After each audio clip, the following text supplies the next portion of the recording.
Olá para você que está ligado na programação da Rádio Defensoria. Está começando mais um podcast Entrevistas DPE comigo, Beatriz Prio. E hoje nós temos como convidada a defensora pública Elceni Diogo aqui. Nosso privilégio em receber uma defensora aqui no nosso estúdio tão atuante, né? E trazendo aqui informações sobre o trabalho mesmo da defensoria. Primeiramente, seja muito bem-vinda, né? Obrigada por ter aceitado o convite. Eu que agradeço a oportunidade de conversar um pouco mais sobre os serviços realizados pela Câmara de Conciliação. Doutora, agora falando do trabalho que já está acontecendo agora, a Carreta dos Direitos voltou a atender, né, com um cronograma extenso também para o ano de 2025. Agora já está no bairro Nova Cidade, ali na praça. Queria que a senhora falasse um pouquinho sobre esse trabalho, né? O que é a Carreta dos Direitos de fato e de que forma que ela tem impactado realmente a vida da população, tanto em Boa Vista quanto em outros municípios também? A Carreta dos Direitos é fruto de uma emenda do nosso amigo Estélio Denner, né, que é deputado federal. Então é fruto dessa emenda do Estélio Denner, possibilitou a aquisição da Carreta dos Direitos pela Defensoria Pública com a ideia de aproximar a Defensoria da população, né, de trabalhar essa ideia de Defensoria em movimento, ou seja, a Defensoria Pública indo ao encontro do cidadão e das pessoas que estão precisando desses atendimentos. Esse é o principal objetivo da Carreta dos Direitos, é a aproximação da Defensoria com a população. E quais os serviços são disponibilizados para a população durante esses atendimentos? Bem, varia um pouco, esses serviços eles variam um pouco, porque os serviços da Defensoria Pública são permanentes, né? Então a Defensoria Pública sempre estará na carreta com todo o seu atendimento cível, com todo o seu atendimento criminal, com pedido de segunda via de certidão de nascimento, casamento, óbito, a mediação, né, no direito de família. Então os serviços da Defensoria Pública eles são permanentes, né? Então, com a elaboração de um cronograma anual, a gente está tentando também deixar permanente a presença dos parceiros para que a comunidade possa se programar e saber quais os serviços estão disponíveis. Por exemplo, nas edições anteriores e nessa edição atual, nós estamos contando lá com a participação do Tribunal de Justiça, fazendo a retificação de registro civil, ou seja, se você tem na sua certidão algum erro, o nome às vezes tem uma letra errada, às vezes sai errado o ano de nascimento, sai errado uma letrinha no nome do pai ou da cidade, se tem um erro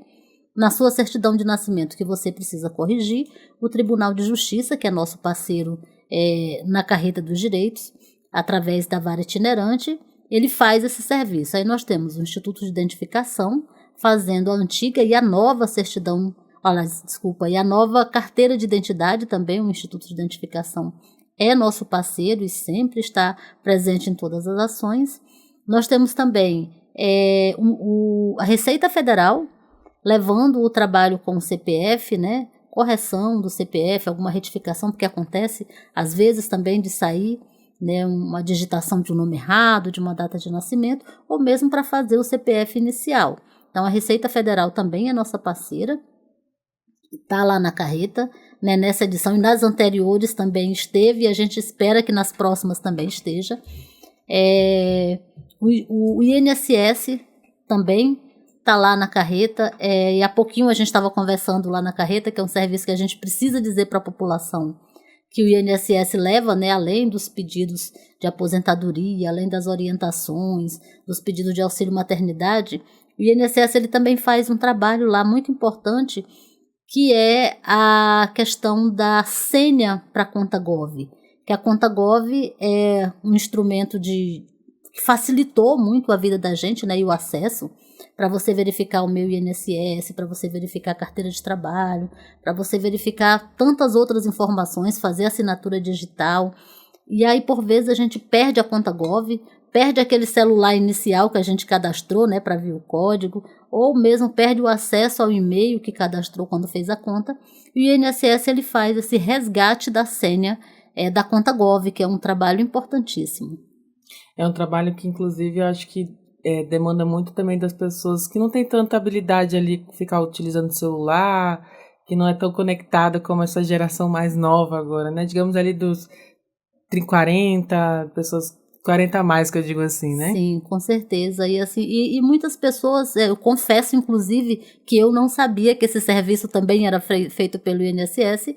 E aí, quando eu vi eles fazendo lá na carreta, eu até comentei, gente, a gente precisa dizer para as pessoas que tem esse serviço aqui, que eles estão trazendo esse serviço para a carreta. Porque, especialmente, por exemplo, as pessoas que recebem BPC, as pessoas que recebem algum benefício pelo INSS, eles conseguem acompanhar os processos, responder algumas exigências que são feitas, todas pela conta Gov. Então, o acesso à conta Gov ele é importantíssimo. E, por vezes, a pessoa perde a senha, que a senha, por vezes, é uma senha um pouco complexa, as pessoas perdem, e perdem a forma de acessar. Então, esse é um trabalho que o INSS também leva lá para a carreta. E também o CRAS, né, a prefeitura, através da Prefeitura Municipal de Boa Vista, a gente tem feito essa parceria com a prefeitura para levar o CRAS, para trabalhar com o cadastro único, que o cadastro único também hoje é porta de acesso a todos os benefícios sociais do governo federal, da prefeitura. Então, a gente leva também o CRAS para trabalhar com o cadastro único na carreta. Doutora, em relação ao ano passado, né, tem algum balanço também desses atendimentos e as expectativas também para o ano de 2025? Sim, o ano passado a carreta ela já chega aqui já para depois do meio do ano, não me recordo direitinho, mas aí a gente trabalhou lá no Parque Anauá. O ano passado nós fizemos 3 ações com a carreta, né, que foi no Parque Anauá, no Cidade Satélite e lá no Pintolândia. E nessas 3 ações foram feitos mais de 1.300 atendimentos, que é um número bastante expressivo, né? Então foram mais de 1.300 pessoas beneficiadas pela ação da carreta e que tiveram também o seu acesso muito facilitado. Porque às vezes as pessoas, a gente tem que pensar que às vezes as pessoas não têm o dinheiro para pagar a passagem, para vir nos órgãos. E se os órgãos estão ali pertinho, né, isso já facilita bastante. Eu lembro da carreta, foi em julho, doutora, porque foi no Arraial ali, estava Verdade. Agora eu lembrei que a primeira ação foi lá no Arraial, que foi... do Parque Anauá ali. Quando eu entrei, eu já vi aquela carreta gigante ali na frente. Agora que você falou, eu lembrei. Então, assim, é um trabalho que realmente tem percorrido aí algumas localidades do nosso município também, agora está ali no Nova Cidade, mas tem um cronograma também. A carreta, a gente elaborou um cronograma para a gente pensar um planejamento, tanto da Defensoria Pública quanto dos parceiros e também da comunidade que precisa desse serviço, né? Eu não vou lembrar do cronograma inteiro, até porque serão 9 ações no decorrer desse ano, né? Então a gente tem um cronograma, está divulgado nas redes sociais da Defensoria Pública, acredito que também esteja no site da Defensoria Pública. Então é muito importante que você consulte, fique atento também às redes sociais da Defensoria Pública, porque a gente está sempre divulgando e dizendo onde a carreta estará. Aqui, pelo que eu estou vendo, agora vai ficar no mês de fevereiro, lá no Nova Cidade. A próxima parada é no Pedra Pintada e depois Cruviana. Então vai percorrendo os bairros mais afastados também aqui de onde tem, né, a Defensoria já aqui no centro, né, ali no Caranã também. Então vai percorrendo essas localidades um pouco mais distantes, tá certo isso? Tá certo. Mas assim, tem acho que uma última ação que a gente vai fazer, que nós pensamos em colocar aqui no bairro Pricumã, ali na Via das Flores. Acho que em novembro a gente vai estar ali, porque a gente também pensou que local que é muita visibilidade e local que muitas pessoas vão acessar, as pessoas vindo do bairro vão conseguir acessar. Nesse trajeto trabalho-casa, né? Isso. Doutora, além disso, a senhora está à frente da coordenação de vários e outros projetos da Defensoria também, inclusive dentro do sistema prisional. Ali descomplicando, levando conciliação mesmo para as pessoas ali que no momento estão privadas de liberdade. Por que esse trabalho também voltado para essas pessoas, realizado pela Defensoria? Então, na Câmara de Conciliação a gente já realiza esse atendimento desde 2005.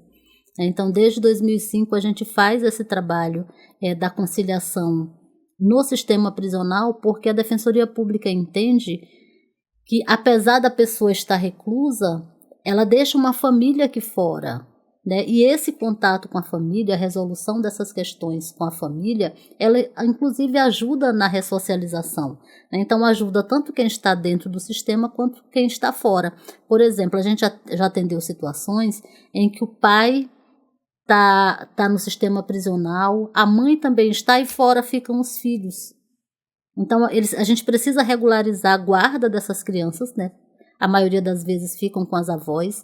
Então, da necessidade de regularizar essas situações é que surgiu a ideia da gente fazer esse trabalho. Assim também como tem, por exemplo, às vezes o marido está no sistema e eles não formalizaram uma união estável, eles não formalizaram um casamento, então ela também não consegue fazer a visita. E a gente sabe que essa visita, esse acesso à família, ele auxilia na ressocialização, que é a nossa ideia de contribuir com a ressocialização.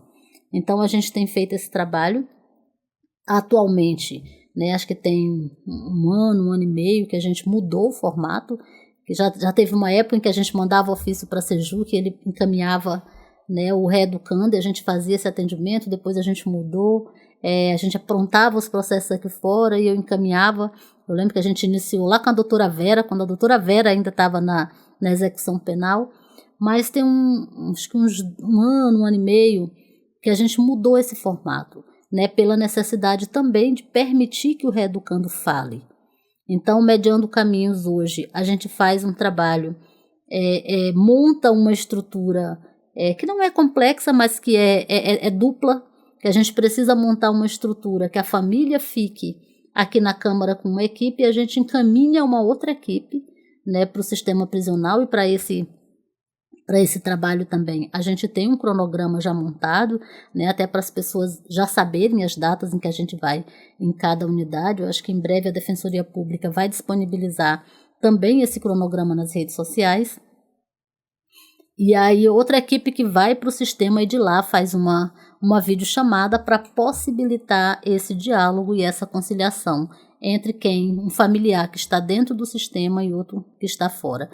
Então, a gente já trabalhou muitos reconhecimentos de paternidade, já trabalhamos muitos divórcios, né? E no ano passado, acho que a gente cumpriu mais um desejo, que foi de realizar o casamento lá também.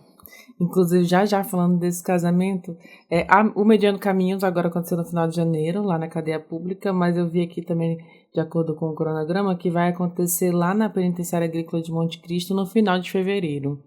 E, novamente, mais uma vez, também na cadeia pública no final de fevereiro, atendendo essas equipes dispostas no sistema prisional e aqui também, né, na Câmara de Conciliação, para fazer essa mediação, essa conciliação. Doutora, e agora voltando ao casamento, né? Enfim, o casamento é lindo, né? Um momento assim, muito especial. Já tem são vários casamentos. Tem um casamento realizado para a população geral, né? Aqui dentro do município, o casamento de Boa Vista, e tem também o casamento dentro do centro prisional, tem um casamento também voltado ao público LGBTQIAPN+, que também foi realizado ano passado, Toda Forma de Amar. Por que também nasceu, como é que nasceu esse projeto, né, de fazer essa união oficial desses casais, tanto aqui, né, na capital Boa Vista, até chegar aos que estão privados de liberdade? Bem, para ser muito justa, eu preciso dizer que quem iniciou essa ideia de fazer casamentos foi o Dr. Josiel Loureiro, aqui do primeiro ofício. Né, eu recordo quando o Dr. Josiel nos procurou, né, com essa ideia, que o Dr. Josiel ele gosta muito dessa ação de casamento, e a gente percebe que ele tem um prazer muito grande em fazer, que ele faz realmente com muito prazer. E aí o Dr. Josiel plantou essa sementinha, e de lá para cá, né, antes com o Dr. Eric, agora com a doutora Graciete, a gente vem regando essa sementinha, que já é uma plantinha, né, não é mais uma sementinha, já é uma plantinha que cresceu, e aí a gente vem trabalhando. A ideia desse ano foi a gente também organizar um cronograma para que as pessoas consigam se organizar, porque a gente sabe que em tudo que você consiga se planejar, você vai fazer melhor. Por exemplo, e a gente separar as edições em edições temáticas, até para a gente conseguir fazer um trabalho melhor, né, mais adequado a cada grupo. Então a gente fez, e já vamos divulgar o casamento nessas edições, né, com todos as edições em separado, já com antecedência, para que a noiva consiga se planejar para comprar seu vestido, para que o noivo consiga se planejar para comprar seu traje, o sapato, se programar para comprar, inclusive, se puderem, não é obrigatório, mas se puderem, também comprar as alianças. Então, a gente divulgando com antecedência, a gente permite esse planejamento. Então, a ideia é permitir esse planejamento, tanto dentro da defensoria, quanto os parceiros e também os casais, né, que pretendem casar. E aí, esse ano, em Boa Vista, a gente já fez reunião a semana passada com os cartórios, já sentamos com os cartórios, definimos quantidade de vagas e as edições, né, que serão realizadas e também as datas em que essas edições serão realizadas. A gente vai iniciar agora, final de fevereiro, se não me falhar a memória, acho que dia 20 ou 23, não me recordo bem. Tem bem aqui no calendário. A gente tem um calendário. É dia 20 também. Mesmo. Pronto. O então, lançamento dia 20, do edital. A gente já lança o primeiro edital, né, que é a edição Boa Vista, que é uma edição que a gente faz em parceria com os cartórios, a vara itinerante, né, o Tribunal de Justiça, através da vara, e também com a Prefeitura Municipal de Boa Vista. É a edição maior, com um número maior de participantes, que é feito aqui na Orla, né, no espaço montado pela Prefeitura. Para essa edição, a gente vai disponibilizar 260 vagas, né, e ele vai acontecer no mês de maio, se não me falhar a memória, dia Exatamente. 16 de maio. Acho que esses eu consegui guardar as datas, mas acho que é 16 de maio que vai acontecer. Mas agora, Exatamente. Final de fevereiro, 20 de fevereiro, quem tiver interesse já fique atento, porque o edital vai ser divulgado e nós vamos iniciar as inscrições. E aí, o que a gente pensou com relação aos casamentos? De fazer essas edições temáticas. Nós vamos fazer, esse é o de Boa Vista, para o casais heterossexuais e brasileiros. A gente resolveu dividir por grupos até para uma melhor organização.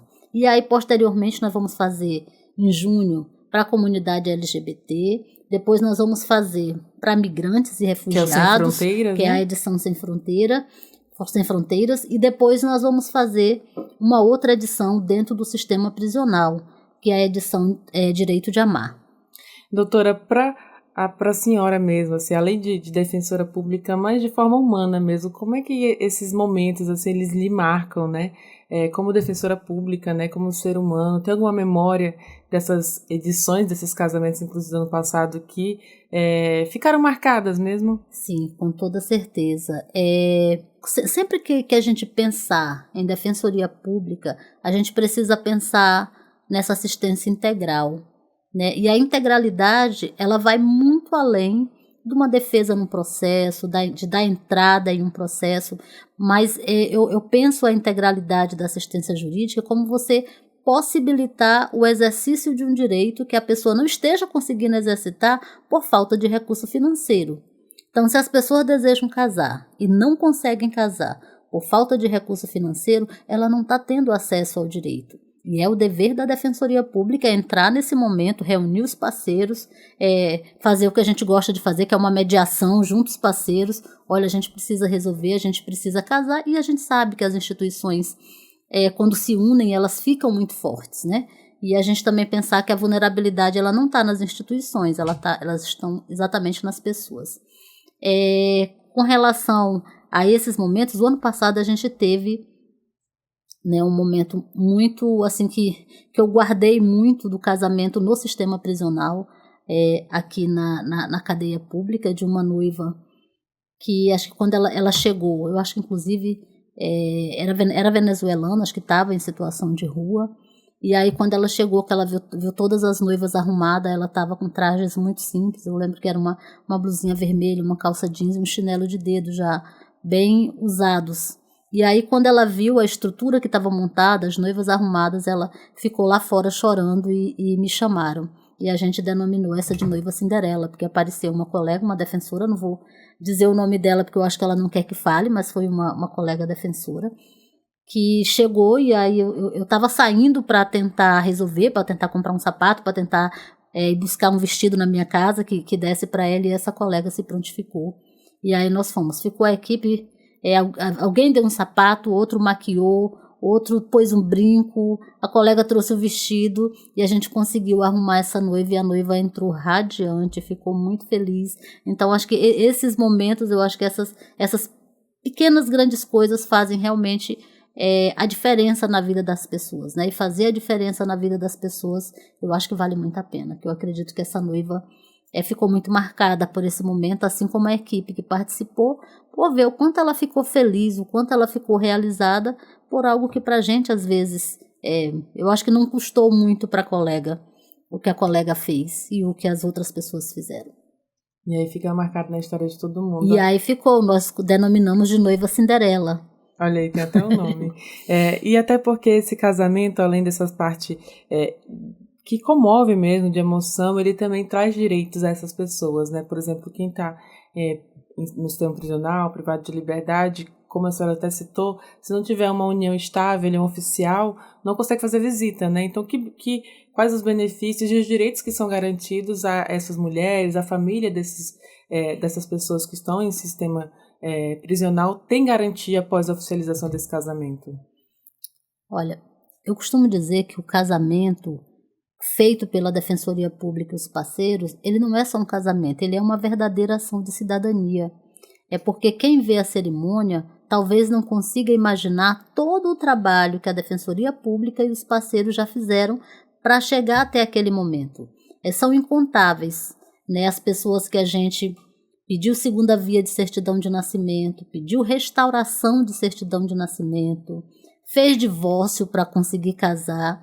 E é muito comum, especialmente aqui em Roraima, né, que é um estado eminentemente de migrantes, né, migrantes nordestinos e agora dos migrantes especialmente nordestinos, que acontece muito.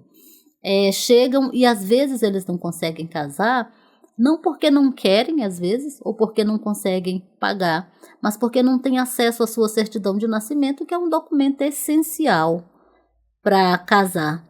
E a Defensoria Pública, eu acho que uma das coisas que a gente mais faz é buscar a segunda via de certidão de nascimento para possibilitar esse casamento. Aí dentro do sistema prisional, as pessoas que casam, elas adquirem esse direito de conviver como família, né? E conviver, lógico, que dentro da limitação que está dentro do sistema prisional impõe. Ou seja, é poder fazer uma visita, é poder levar uma roupa, é poder levar um material de higiene ou uma outra coisa, né? Receber informações. E aí, se esse reeducando trabalhasse com carteira assinada antes de entrar no sistema, essa pessoa também poderia requerer algum benefício assistencial, né, se essa pessoa trabalhasse antes. Mas eu acho que o mais importante mesmo é poder conviver como família. Estabelecer esses laços para a ressocialização. Isso.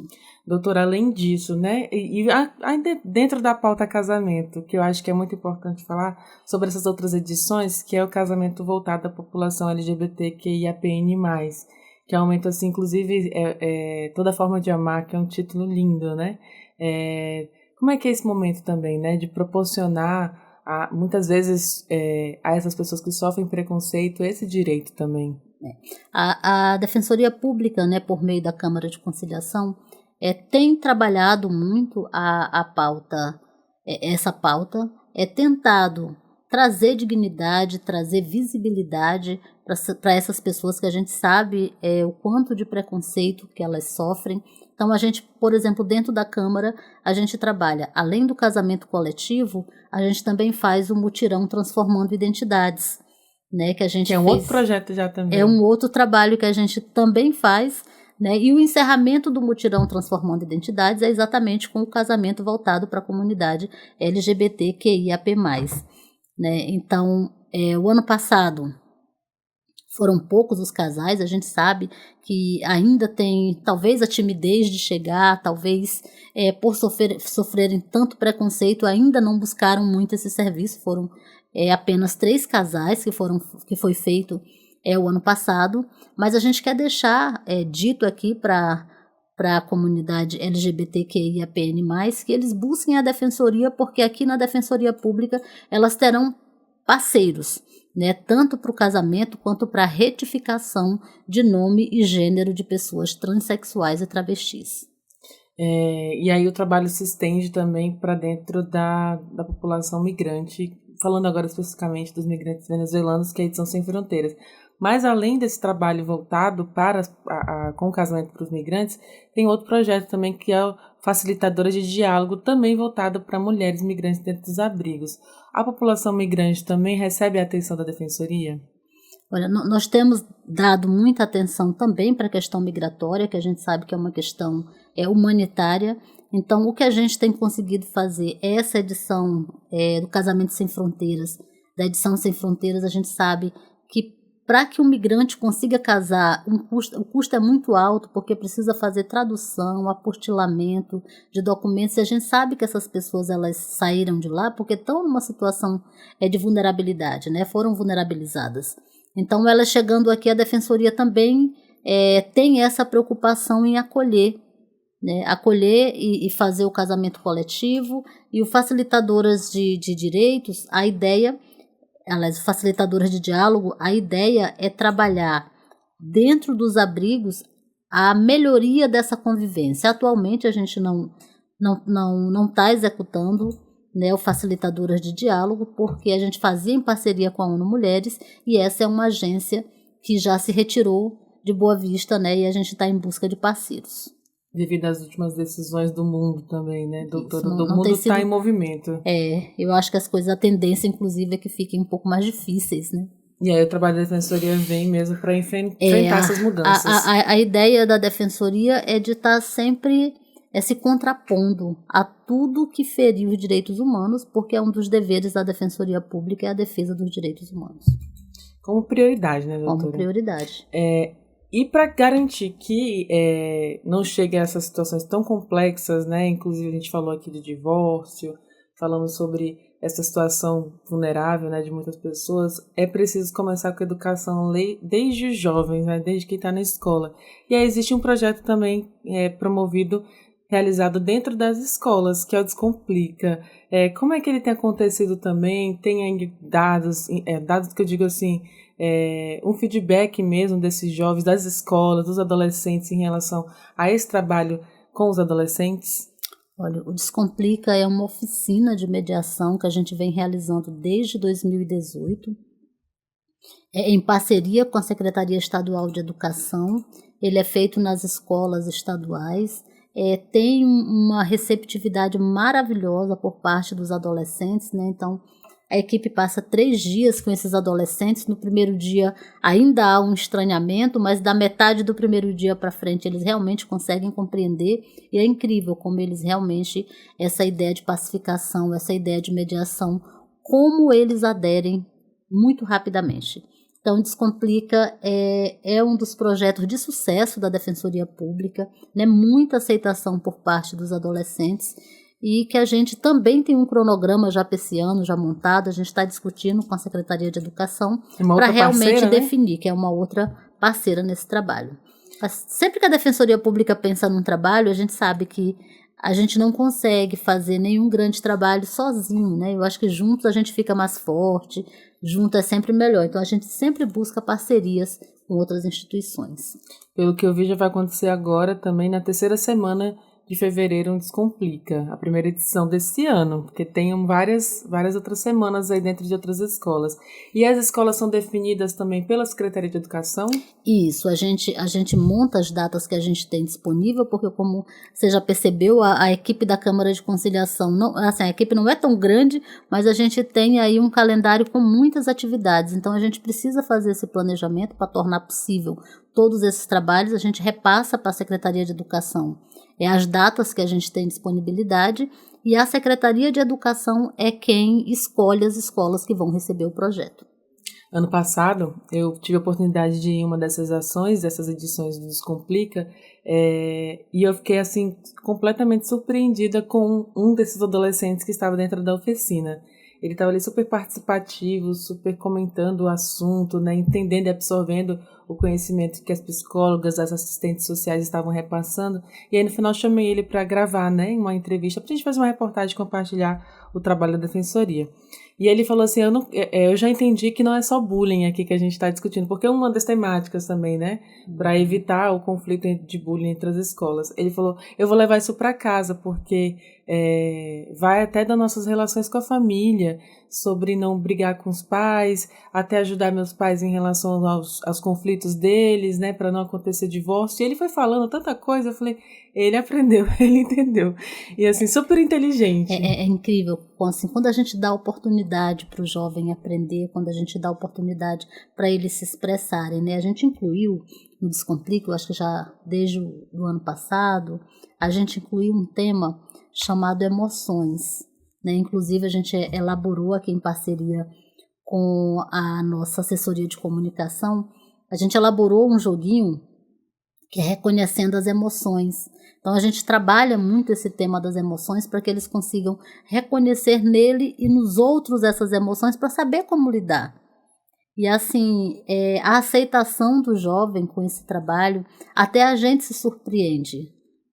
A gente já faz desde 2018, mas a gente sempre tem muita surpresa nas falas. Às vezes a gente tem a impressão que o aluno não entendeu e quando a gente busca aprofundar um pouquinho mais, a gente percebe o quanto eles aprenderam, o quanto eles internalizaram aqueles conceitos que foram passados ao longo das 12 horas que a gente passa com eles.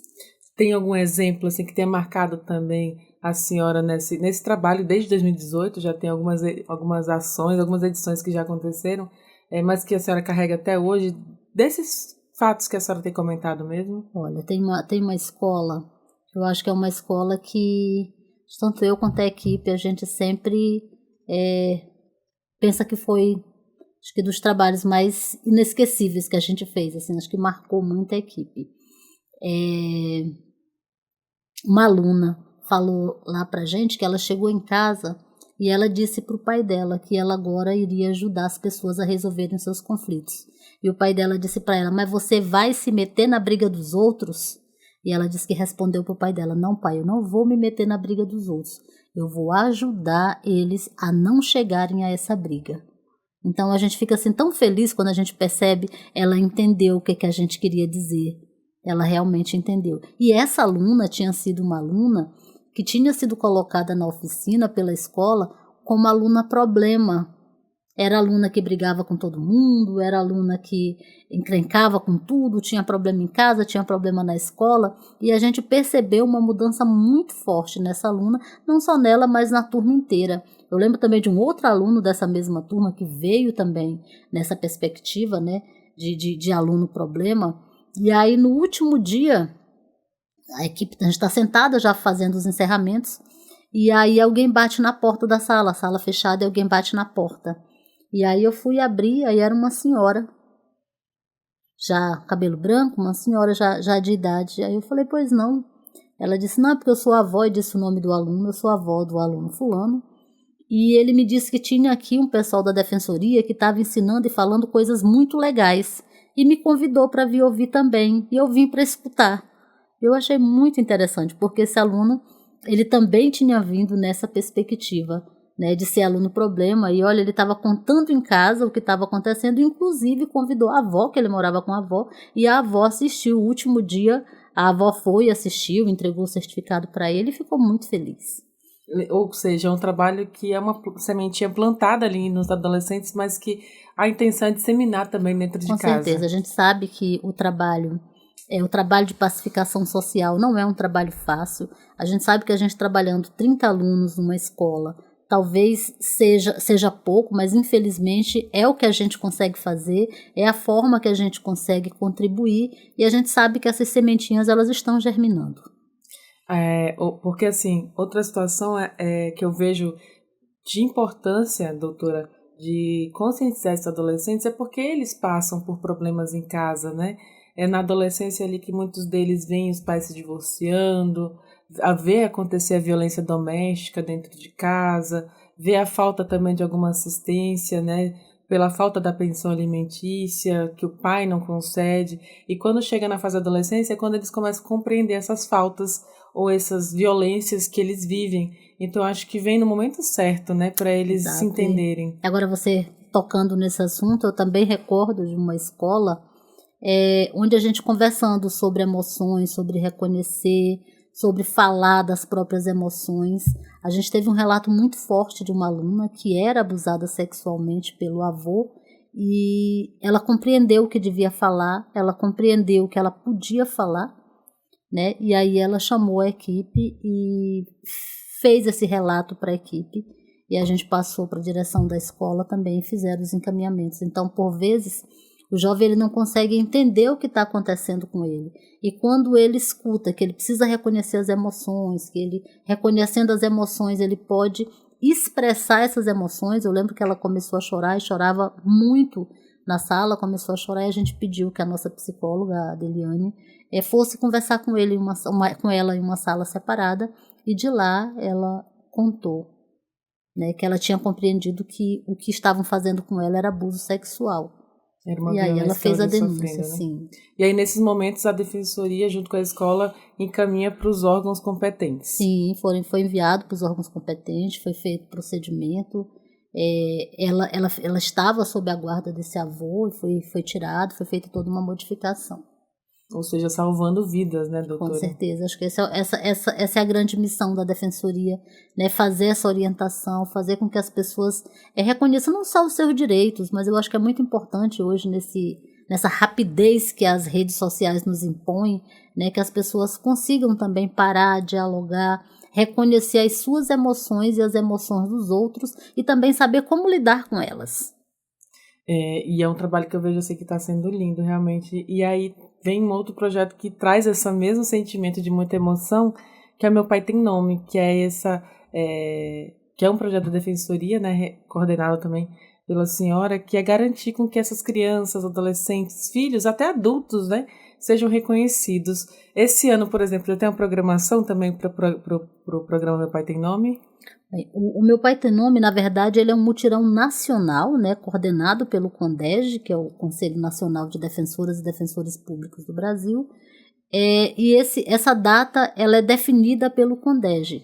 O que a gente fez foi pensar numa data aproximada, que é mais ou menos quando acontece ali no mês de agosto, e a gente pensando em iniciar esse trabalho, porque aqui na Defensoria Pública de Roraima, apesar desse projeto Meu Pai Tem Nome, ele nasce em Goiás, né, e se espalha pelo Brasil inteiro, e aqui em Roraima a gente fez um diferencial, que é o trabalho com a busca ativa, né? Então aqui a gente inicia esse trabalho de busca ativa porque a gente pensa que por vezes a pessoa não procura a defensoria ou não procura resolver porque pensa que é complicado, pensa que é complexo. E quando a defensoria bate a porta dessa pessoa e diz, olha, a gente está aqui, a gente consegue te ajudar, a gente consegue auxiliar você nessa resolução.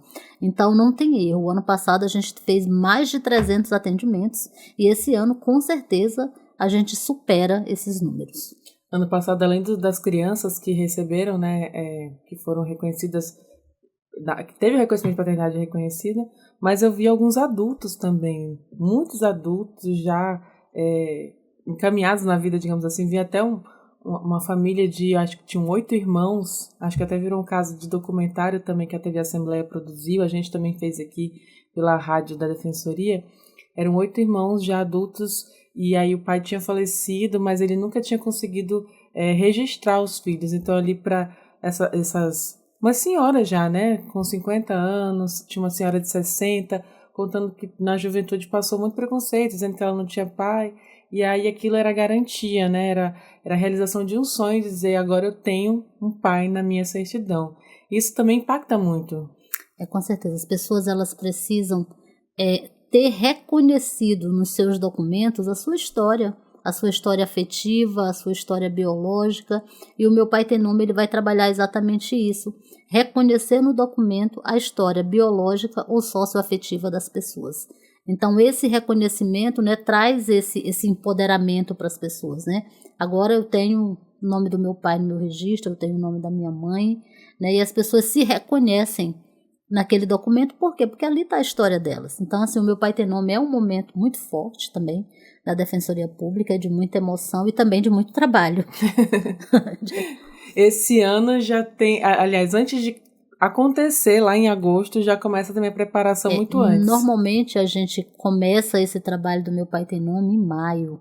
Normalmente, abril, maio, a gente começa a fazer o trabalho, porque a gente faz em parceria também com a Prefeitura, através da Secretaria Municipal de Educação. Eles fazem um levantamento na escola das crianças que não têm o pai no registro, passam essas relações para nós e a nossa equipe faz todo um trabalho de contato que dura meses, os meses que antecedem, né, o Meu Pai Tem Nome, são meses também de muito trabalho.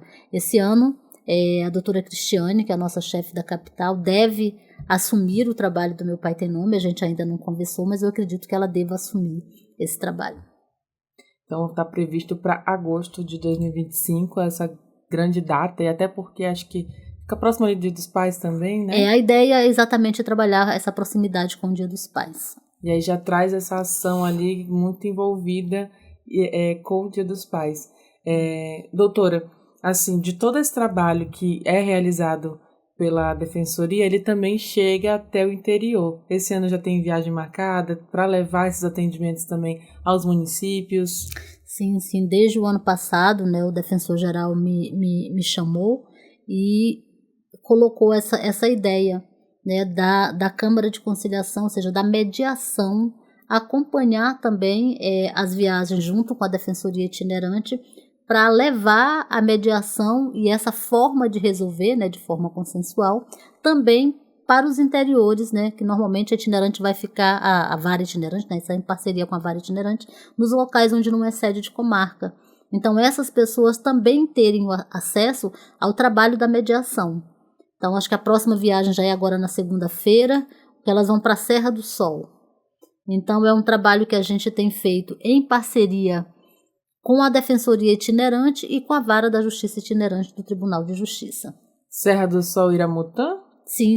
Tá certo, aqui que tá viajando juntamente com parceria com o Tribunal de Justiça também, isso, né? Isso, em parceria com o Tribunal. Tá aqui nesse cronograma. E assim, olha, cronograma. todos esses trabalhos, eles têm um grande guarda-chuva, chamado Câmara de Conciliação, né? Então, dentro da Câmara de Conciliação, graças a Deus, a gente tem tido a liberdade, né? Eu tô na Câmara há 22 anos, a Câmara faz 22 anos agora no dia 5 de fevereiro, e eu posso dizer que eu tô na Câmara desde o primeiro dia, né? Ou seja, acho que antes do nascedor, eu tô desde a primeira reunião para pensar na Câmara. Então, todas essas atividades, elas são desenvolvidas dentro da Câmara, que sempre contou com o apoio de todos os defensores gerais que passaram aqui pela Defensoria Pública, né? Preciso dizer isso, que todos os trabalhos eles são feitos porque a gente tem efetivamente uma colaboração muito grande, né, de todos os defensores gerais. O doutor Aleno tem dado todo o suporte para a Câmara de Conciliação. A Câmara tem atualmente um prédio próprio, né? A Câmara está em um prédio, numa sede própria, um espaço muito grande, um espaço onde a gente consegue realmente realizar todas essas atividades.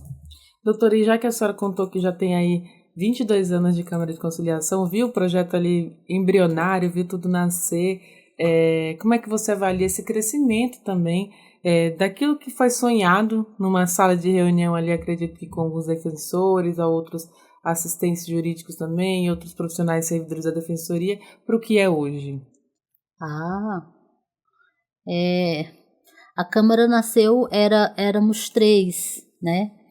Ainda na administração era a doutora Leni, era a defensora-geral, e aí foi ainda lá em 2003, fevereiro de 2003, e nascemos muito pequenininhos, né? Eu, doutora Terezinha, e acho que a gente contava com a Lidiane, que era assessora, e a Neide, acho que éramos só nós.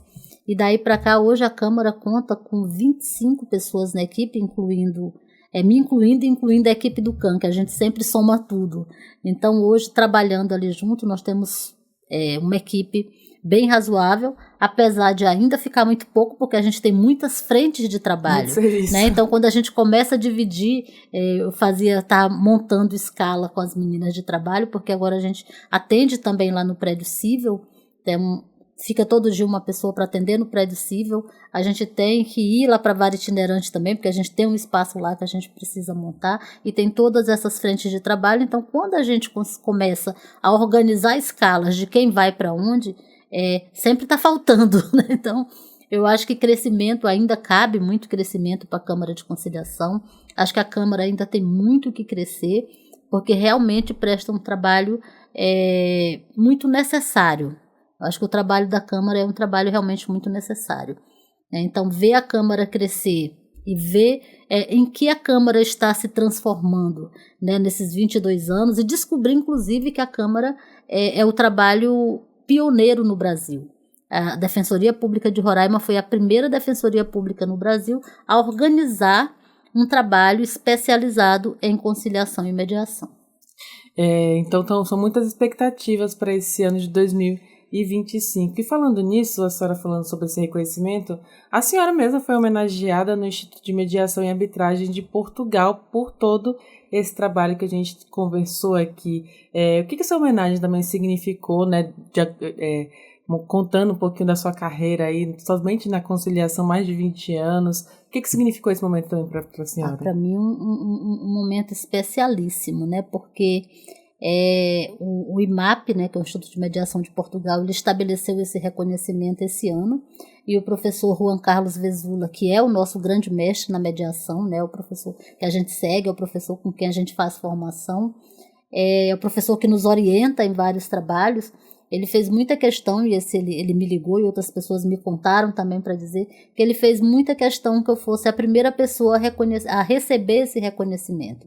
Então, para mim, eu até falei para ele, eu falei, professor, eu estou tão feliz que eu acho que eu estou flutuando. Eu acho que quando você é reconhecido por quem você considera mestre, eu acho que é muito diferente. É muito diferente. Especial nessa trajetória também de muito trabalho. Muito especial, e assim, porque eu perceber que o professor Vezula acredita no que a gente está fazendo, eu acho que isso dá muito mais força para a gente continuar e, inclusive, implementar mudanças, né? Porque a Câmara de Conciliação, apesar de ter 22 anos, eu sempre costumo dizer que ela não está pronta. E eu acho que a gente nunca vai dar, acho que até eu me aposentar, eu vou entender que é um trabalho que não está pronto. É tanto que a gente está implementando uma grande modificação nos atendimentos da Câmara. Agora, a partir do dia 17, a gente vai implementar muitas mudanças, né, no atendimento da Câmara, e eu gosto sempre de dar essa movimentada na Câmara, de introduzir coisas novas, de fazer mudanças, porque a gente está 22 anos no mesmo local, não pode ser fazendo a mesma coisa. Tem que ter esse movimento, tem que ter esse respirar essas novidades, de acordo também com o movimento do mundo, né? Muita tecnologia hoje também. A gente precisa realmente acompanhar, até para não defasar, né? Para que a gente não fique defasado. Então, a gente está sempre implementando mudanças, a gente está sempre repensando. Sempre que eu escuto algo novo, já me dá o desejo de trazer para a Câmara, né? Então, acho que essa inquietação de trazer mudança, de trazer coisa nova, de modificar o atendimento, é que faz da Câmara o que a Câmara é hoje. E com todas essas mudanças, né? Essas nova abordagem também que se promete para o ano de 2025, qual é a sua expectativa? O que a população pode esperar realmente para esse ano, com todo esse trabalho que será desenvolvido? A população pode esperar muito trabalho, muito atendimento, né? E assim, cada vez mais a gente aprimorar essa ideia de que as pessoas podem ser protagonistas de suas vidas, de que as pessoas precisam do conhecimento e de que a gente pode passar esse conhecimento para que elas sejam protagonistas dos seus destinos, para que nenhum juiz, para que nenhum promotor, nenhum defensor, nenhum advogado precise dizer para ninguém o que ela tem que fazer, mas para que as pessoas possam elaborar seus próprios projetos de futuro com o material que a gente pode ajudá-las a organizar. A mensagem final, então, é essa, né? O protagonismo da sua própria história. Sim, essa é a grande motivação da Câmara, é ser esse instrumento de transformação, mas de uma transformação verdadeira, né? Que a gente possa escutar as pessoas, que as pessoas possam se escutar e que elas imaginem ou compreendam que é possível que elas mesmas façam seus diagnósticos. Então, com todo esse apoio, tem psicólogo, tem assistente social e tem a doutora Ceni também, junto com assistentes jurídicos. Enfim, é uma equipe que, apesar de ainda não ser a desejada pela doutora, já é uma equipe que trabalha aí arduamente para fazer o melhor para a população do nosso estado. Doutora, eu queria assim, parabenizá-la, parabenizar toda a equipe também da Câmara de Conciliação por todo esse trabalho gigantesco, né? Eu recebi aqui, a doutora me enviou o cronograma e não tem vaga aqui para descanso, não. Tem muito trabalho. Então, assim, parabéns para a equipe, desejo muito sucesso em 2025 e que muitas vidas, muitas pessoas sejam alcançadas com esse trabalho. Muito obrigada. Eu quero só que a gente tenha essa permissão para esse trabalho, né, e que a gente continue recebendo esse apoio que a gente vem recebendo para conseguir desenvolver muito mais coisas e trabalhar muito mais, além de aprimorar os trabalhos já existentes. E fortalecer essas parcerias, né, doutora? Com certeza. A gente sempre precisa de mais parceiros, porque sozinho é sempre mais difícil fazer. Então, quando as instituições se unem, o trabalho se fortalece.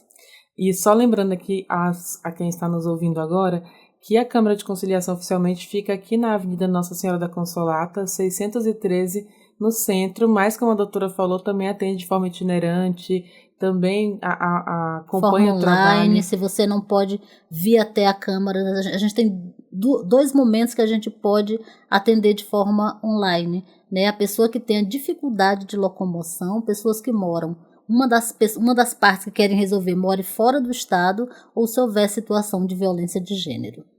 Então, são 3, né? Independente da situação, a Câmara de Conciliação resolve e vai até o assistido. Mais uma vez, parabéns, doutora, muito sucesso. Que Deus abençoe com muita garra e energia para continuar com esse trabalho lindíssimo na Defensoria Pública de Roraima. Amém. Então é isso, a gente vai encerrando esse bate-papo aqui com muito conhecimento, muita informação com a doutora Elcine Diogo, que é defensora pública, mas que coordena também a Câmara de Conciliação da instituição e tem esse trabalho assim gigantesco para atender a população do estado de Roraima. E se você quiser ouvir essa e outras entrevistas, basta acessar os canais oficiais da Defensoria Pública de Roraima, no Deezer, no Spotify e também no YouTube. Qualquer dúvida, digita Defensoria RR. Muito obrigada pela sua companhia e até o nosso próximo encontro. Tchau, tchau!